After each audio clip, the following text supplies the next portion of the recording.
নমস্কাৰ। আজি মই শ্ৰদ্ধাৰ সুগন্ধি পখিলাৰ কবি আৰু প্ৰেম আৰু ৰ'দালিৰ কবি নামে খ্যাত হীৰেণ ভট্টাচাৰ্যদেৱৰ এটি কবিতা আবৃত্তি কৰিবলৈ ওলাইছোঁ। কবিতাৰ শিৰোনাম মোৰ দেশ। কবি হীৰেণ ভট্টাচাৰ্য, আবৃত্তিকাৰ ভবিতা দেৱী। মোৰ প্ৰাণৰো প্ৰাণম, মোৰ গানৰো গানম, মোৰ দেশ।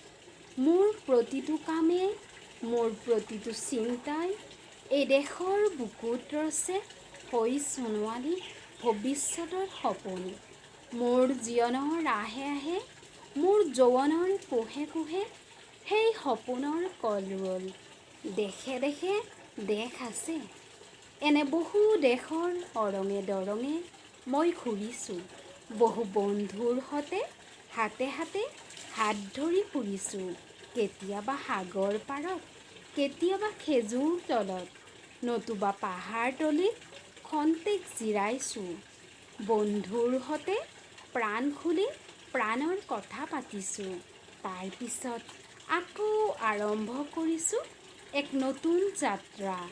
এনে বহু যাত্ৰাৰ শেষ মোৰ দেশ, যাৰ বুকু ৰুমে মোক দিছে ভাল পোৱাৰ আনন্দ, যৌৱনৰ প্ৰাচুৰ্য, জীৱনৰ নতুন অৰ্থ।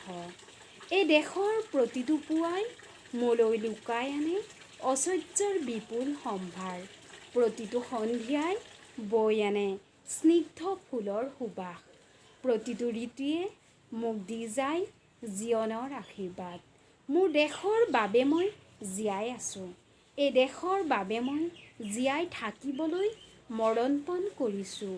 ৰনোৱা বনোৱা হালোৱা এই সকলোৰে মাজত ঐক্য হৈ, বিৰোধৰ মাজত সংহতিৰ সম্ভাৱনা হৈ মই আছোঁ। জীৱনে মৰণে শয়নে সপোনে এই দেশৰ আহ্বান মই শুনিছোঁ।